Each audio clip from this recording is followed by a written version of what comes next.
আমরা অনেকেই এই ভাষণটা সম্পর্কে জানি না। আমরা অনেক ভাষণ নিয়ে এখন গর্ব করি। নবী করিম সাল্লাল্লাহু আলাইহি ওয়াসাল্লামের এই যে সর্বশ্রেষ্ঠ ভাষণ, এটা কতজন জানেন? বিদায় হজের ভাষণ। কতজন জানেন বিদায় হজের ভাষণে নবী সাল্লাল্লাহু আলাইহি ওয়াসাল্লাম কি বলেছিলেন উম্মতকে? আমরা একটু আপনাদেরকে শোনাবো, শুনিয়ে ইনশাআল্লাহ লেকচারটা শেষ করব। নবী করিম সাল্লাল্লাহু আলাইহি ওয়াসাল্লাম এই দিনে 31টা বিষয়ে উম্মতকে নির্দেশ দিয়েছেন। 31টা বিষয়, সবগুলো বলার সময় পাওয়া যাবে না, আমি কয়েকটা কথা বলছি। নবী করিম সাল্লাল্লাহু আলাইহি ওয়াসাল্লাম সবার সামনে দাঁড়িয়ে দীর্ঘ 23 বছর অক্লান্ত পরিশ্রম করে দাওয়াতি মিশন কমপ্লিট করার পরে সবাইকে সমবেত করে একটা হজ করলেন। হজ করার পরে তিনি গুরুগম্ভীর কণ্ঠে বলছেন, হৃদয়ের সমস্ত আবেগ বের করে দিয়ে বলছেন, হে জনগণ, আইয়ুহান নাস, হে জনগণ, আমি জানি না আজকের পর তোমাদের সাথে আমি কখনো মিলিত হতে পারবো কিনা। একটু চিন্তা করেন, সাহাবীরা সামনে দাঁড়িয়ে আছেন, নবীজি দাঁড়িয়ে এই কথাটা বলছেন, হে জনগণ, আমি জানি না আজকের পরে আমি তোমাদের সাথে মিলিত হতে পারবো কিনা। অতএব যে ব্যক্তি আজকে আমার এই কথাগুলোকে স্মরণ রাখবে, সে যেন অন্যের কাছে এই কথাগুলো পৌঁছে দেয়। হতে পারে যার কাছে পৌঁছে দেওয়া হচ্ছে সেই এই কথাগুলোকে বেশি সংরক্ষণ করতে পারবে। আল্লাহ পাক তার প্রতি রহম করুন যে আমার এই কথাগুলোকে অন্যের কাছে পৌঁছে দিবে। নবীজির ভাষণ। এরপর নবীজি বলছেন, জেনে রাখো, নিশ্চয়ই তোমাদের পরস্পরের, মুসলিমদের পরস্পরের সম্পদ, পরস্পরের রক্ত, পরস্পরের এই যে জান, মাল, ইজ্জত, এগুলো একে অপরের জন্য হারাম। মুসলিমদের পরস্পরের রক্ত, পরস্পরের ইজ্জত, সম্মান একে অপরের জন্য হারাম। এর হানি করা একে অপরের জন্য হারাম। ঠিক যেমন আজকের এই দিন হারাম, এই শহর হারাম, এই মাসও হারাম। নবী করিম সাল্লাল্লাহু আলাইহি ওয়াসাল্লাম বলছিলেন, জেনে রাখো 3টা বিষয়ে যেন তোমাদের অন্তর কখনো খেয়ানত না করে। 3টা বিষয়ে তোমাদের অন্তর যেন কখনো খেয়ানত না করে। 1, তোমরা যে কাজটাই করবা শুধু আল্লাহ পাকের সন্তুষ্টির জন্য করবে।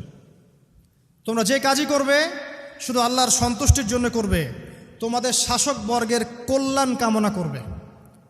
তোমাদের শাসকবর্গের কল্যাণ কামনা করবে। 3 নাম্বার, মুসলিমদের জামাতকে আঁকড়ে ধরে রাখবে।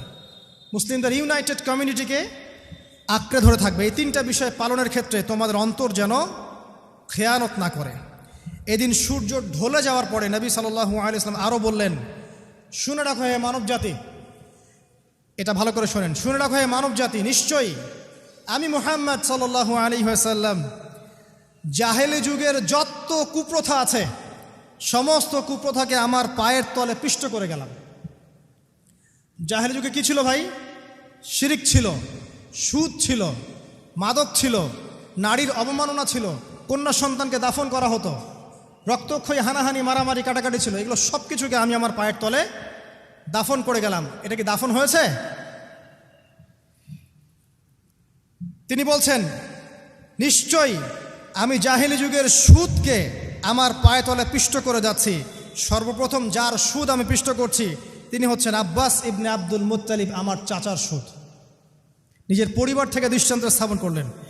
তিনি আরও বললেন, হে উপস্থিত জনগণ, তোমরা মেয়েদের ব্যাপারে সতর্ক থাকবে এবং তোমাদের স্ত্রীদের ব্যাপারে সতর্ক থাকবে, তাদের হকের ব্যাপারে সতর্ক থাকবে, কেননা তোমরা তাদেরকে আল্লাহর কালিমার মাধ্যমে হালাল করে নিয়েছো। অতএব তাদের ব্যাপারে তোমরা সতর্ক থাকবে। তোমাদের উপর তাদের হক হচ্ছে তোমরা যা খাবে, যা পরবে, তাদেরকেও তাই খাওয়াবে, তাই পরাবে। আর তাদের উপর তোমাদের হক হচ্ছে যে তারা তোমাদের বিছানায় এমন কাউকে আসতে দিবে না যাদেরকে তোমরা অপছন্দ করো। নবী করিম সাল্লাল্লাহু আলাইহি ওয়াসাল্লাম আরও বলছেন, এই দিন, আইয়ুহান নাস, হে মানব জাতি, তারাকতু ফিকুম আমরাইন, জেনে রাখো আমি তোমাদের সামনে মাত্র 2টো বস্তু ছেড়ে গেলাম। কয়টা বস্তু? লান তাদিল্লু মা তামাসসাকতুম বিহিমা, তোমরা কোনোদিন পথভ্রষ্ট হবে না যতদিন এই 2টা বস্তুকে আঁকড়ে ধরে থাকবে।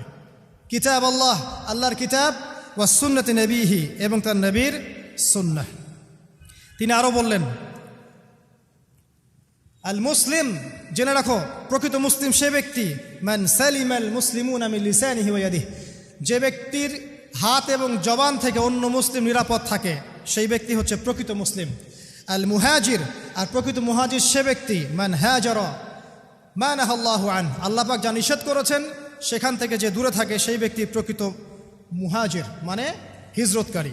তিনি আরও বললেন, মনে রেখো আমি তোমাদের সবার আগে হাউজে কাউসারে চলে যাব, সুবহানাল্লাহ, এবং সেখানে আমি তোমাদের জন্য অপেক্ষা করতে থাকব। অতএব শোনেন, অতএব তোমরা আমার চেহারাকে কালিমালিপ্ত করো না, মানে আমার চেহারায় কালিমালিপ্ত করো না, আমার নাম নষ্ট করে দিও না। আমি তোমাদের সংখ্যাধিক্য দেখে আল্লাহর কাছে গর্ব করব, আমাকে তোমরা অপমানিত করো না। আজকে কি আমরা তার দায়িত্ব পালন করে উম্মাহ হতে পেরেছি? নবীজি বলেছেন, তা আমার চেহারাকে কালিমালিপ্ত করো না, সুবহানাল্লাহ। তিনি বলছেন, ওই সময় কিছু মানুষ থেকে আমি মুক্ত হয়ে যাব, আর কিছু মানুষ আমার থেকে মুক্ত হয়ে যাবে। বলা হলো, কারা ইয়া রাসূলুল্লাহ? তিনি বলছেন, আল্লাহ পাককে আমি বলবো, ইন্নাহুম মিন্নি, হে আল্লাহ, এরা আমার উম্মাহ, এরা আমার উম্মত, আমার সাহাবী। আল্লাহ পাক বলবেন, ইন্নাকা লা তাদরি মা আহদাসা বা'দাক, তুমি জানো না হে নবী, তোমার মৃত্যুর পর এই মানুষগুলো, পরবর্তী মানুষগুলো তোমার দিনের মধ্যে কত বেদাত সংযোজন করেছিল।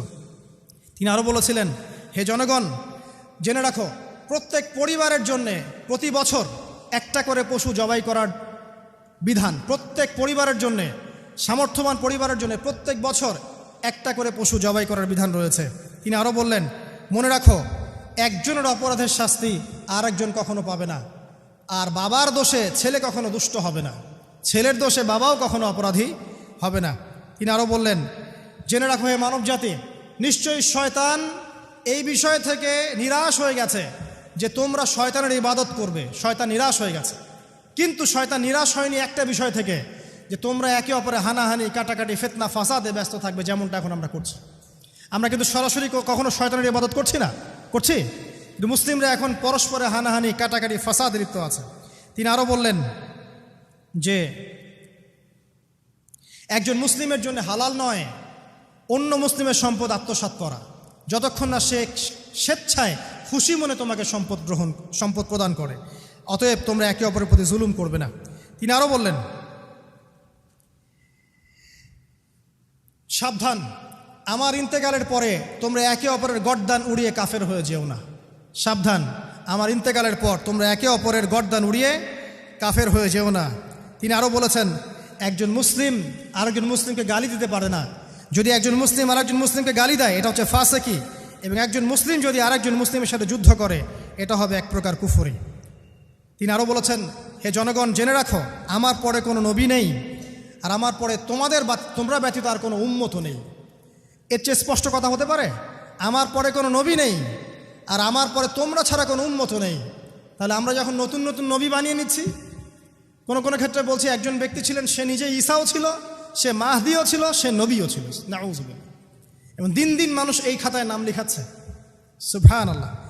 সর্বশেষ তিনি বললেন যে যদি তোমাদের উপরে, হে মানব জাতি জেনে রাখো, যদি তোমাদের উপরে একটা নাক কাটা কালো কুৎসিত কোনো আমির বা শাসকও চলে আসেন, এবং সে যদি তোমাদেরকে আল্লাহর রাস্তায়, আল্লাহর কিতাব সুন্নাহ অনুযায়ী পরিচালিত করেন, তোমরা অবশ্যই তার আনুগত্য করবে, তার বিরুদ্ধে বিদ্রোহ করবে না, তার আনুগত্য করবে।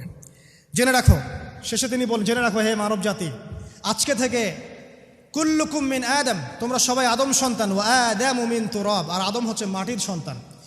আরবের উপর অনারবের, অনারবের উপর আরবের, সাদার উপর কালোর, কালোর উপর সাদার, লালের উপর কালোর, অথবা কালোর উপর লালের কোনো রকম প্রাধান্য নাই।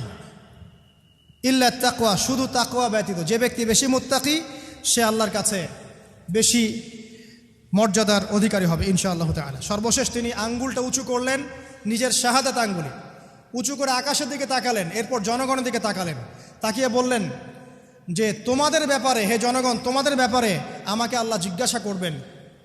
ফামা আনতুম কাইলুন, তোমরা ওই সময় কি বলবে আমার সম্পর্কে?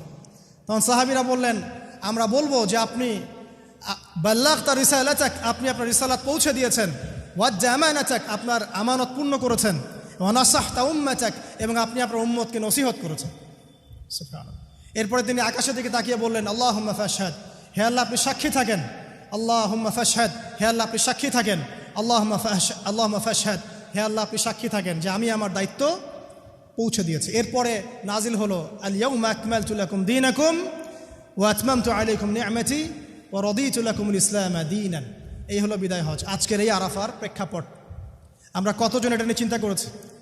1 মিনিট একটু বলে শেষ করি। দেখেন, শেষ ওসিয়ত যেগুলো হয় মানুষের, এটা খুব হৃদয় বিদারক হয় না? বাবা ইন্তেকাল করছেন, সন্তানের জন্য ওসিয়ত করে যাচ্ছেন, মাকে দেখিস ইত্যাদি ইত্যাদি, হৃদয় বিদারক হয় না? মানুষ সারা জীবন মনে রাখে না? বাট আমরা আমাদের এই ন্যাশন, এই উম্মা, নবী সাল্লাল্লাহু আলাইহি সাল্লামের উম্মা বলে আমরা যারা দাবি করছি, আমাদের মধ্যে বেশিরভাগ মানুষ নবী সাল্লাল্লাহু আলাইহি সাল্লামের শেষ এই নসিহতগুলো ভুলে গেছি আমরা।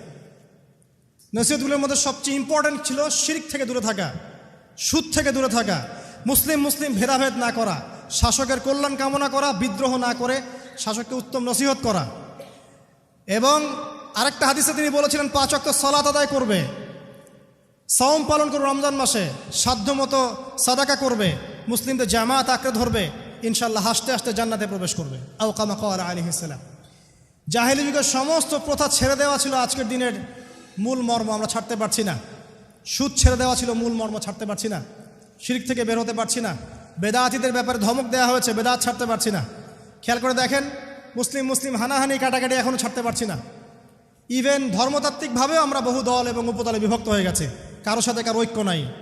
সব মিলিয়ে নবী সাল্লাল্লাহু আলাইহি সাল্লামের শেষ ওসিয়তগুলো, কিতাব এবং সুন্নাহ আঁকড়ে ধরা, এটা আমরা সবাই আঁকড়ে ধরতে পারছি না।